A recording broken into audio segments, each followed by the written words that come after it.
Berlin, 1936. The city was preparing for the Olympic Games, a symbol of Nazi Germany's power and prestige. Beneath the streets of Berlin, engineers of the Reich's chancellery quietly began constructing a modest air raid shelter. Its purpose was simple: protect key officials from aerial attacks. But this modest shelter would eventually evolve into the infamous Führerbunker, the underground nerve center of Hitler's regime during the final days of World War II. By 1943, the relentless Allied bombing campaigns forced the Nazis to rethink their underground fortifications. The original shelter was expanded into a complex two-story structure, reinforced with nearly 4 meters of concrete. The lower complex, completed in early 1944, became the core of the Führerbunker. It consisted of approximately 30 rooms, connected by narrow claustrophobic corridors. Each room served a precise function: offices, sleeping quarters, communication centers, and storage rooms. The Führerbunker was connected to the upper Vorbunker and the Reich's chancellery above. While the Vorbunker housed the support staff and security personnel, the lower Führerbunker became the operational headquarters for Hitler himself. Engineers meticulously designed ventilation systems, emergency exits, and reinforced doors to withstand bombs. Yet, despite these precautions, life inside was confined, claustrophobic, and tense. The origins of the bunker illustrate the escalating paranoia and desperation of the Third Reich.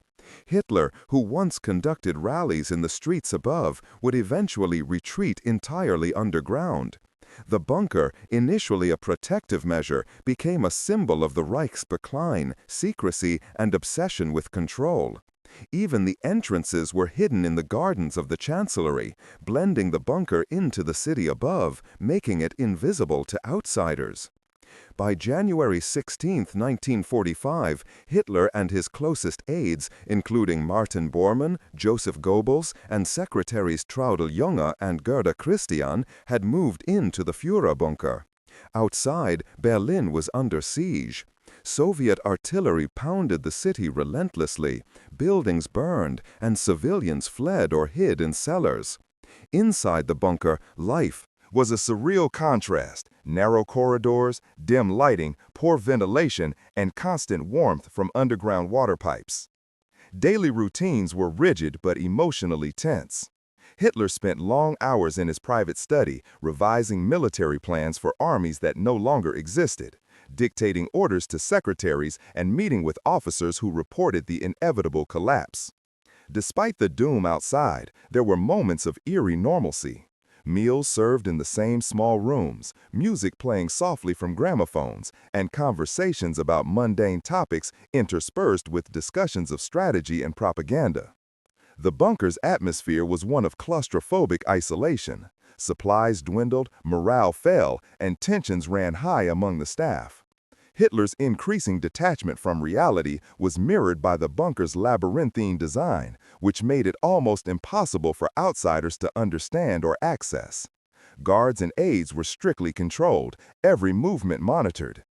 By April 20, 1945, Hitler's 56th birthday, Soviet forces were closing in on the chancellery.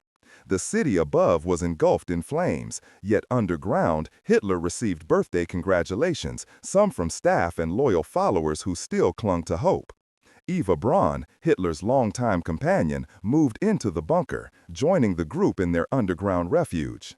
Amid the encroaching chaos, life continued with an odd mix of ceremony, routine, and despair, reflecting the psychological collapse of the Third Reich.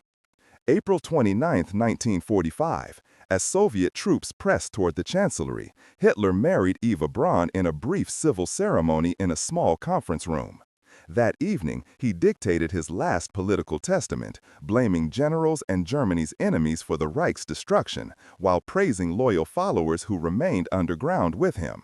The following day, April 30, 1945, Hitler and Eva Braun took their own lives in his private study.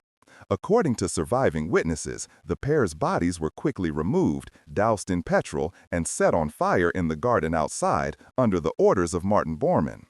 Their deaths marked the symbolic and literal end of the Nazi leadership. Meanwhile, other bunker residents either attempted to escape or surrendered to the advancing Soviets.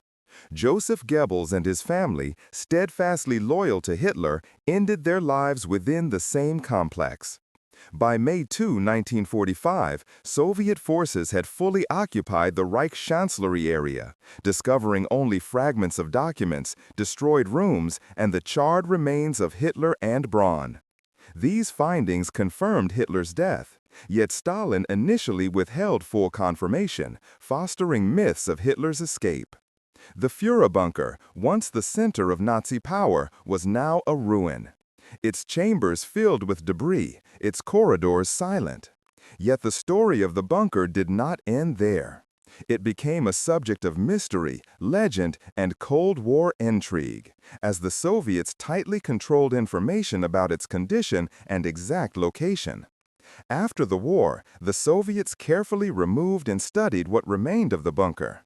Teams photographed the rooms, documented layouts, and collected fragments of burned papers. For decades, the location of the Führerbunker was shrouded in secrecy, concealed by Soviet authorities to prevent it from becoming a pilgrimage site for Nazi sympathizers. In the late 1940s and early 1950s, parts of Berlin were reconstructed, while the bunker's remnants were either destroyed, buried, or built over. In December 1947, Soviet engineers attempted to demolish the underground complex, partially succeeding but leaving some corridors intact. Subsequent Western authorities further obscured the site, renaming streets, covering entrances, and erasing its presence from public maps. By the 1960s and 70s, the area above the bunker had been integrated into East Berlin's urban landscape. Construction crews occasionally uncovered reinforced walls or rooms, only to have authorities immediately close and conceal them. The Führerbunker remained hidden in plain sight, a silent testament to the Third Reich's final days. Even as Berlin became a Cold War focal point, the bunker's ruins lay quietly beneath the surface, largely forgotten by the public. Only decades later would historians, archaeologists, and journalists revisit the site, uncovering fragments of a hidden past. The Führerbunker, once a symbol of Nazi power, had been reduced to shadows beneath the modern city, a haunting reminder of the secrets, destruction, and human cost of Hitler's Germany.